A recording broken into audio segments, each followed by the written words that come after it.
ज्ञानाचा ज्या वेळेला अहंकार चढतो बघा, मग वडील असू दे नाही तर मुलगा असू दे नाही तर आपले जवळचा कोणीही असू दे, तर तो अहंकार कसा असतो बघा.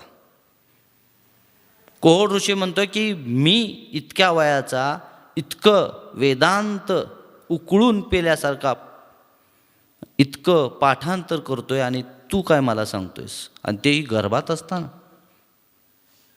जर मी तुला शाप देतो की तू 8 ठिकाणी वाकडा होऊन जन्मशील. अष्टावक्राला त्याच्या वडिलांनी शाप दिलाय. ज्ञानाचा ज्या वेळेला अहंकार चढतो त्यावेळेला ही अशी गत होते. म्हणून ज्ञानी कोण? तो लीन आहे तो ज्ञानी. ज्याला पाठांतरी आहे तो ज्ञानी नाही, ज्याला सर्व माहीत आहे तो ज्ञानी नाही. जर त्याच्यात लीनतेचा अभाव असेल तर तो ज्ञानी सदैव नाहीच, तो अज्ञानीच. आणि हे कुणाला कळलंय? 5 महिन्याच्या गर्भात असणाऱ्या मुलाला. आणि तो जो सांगण्याचा त्याचा भाव होता की माझ्या वडिलांचा उद्धार व्हावा, माझ्या वडिलांचं ज्ञान सर्वस्वी सत्यप्रतीला यावं आणि वडिलांचा उद्धार व्हावा.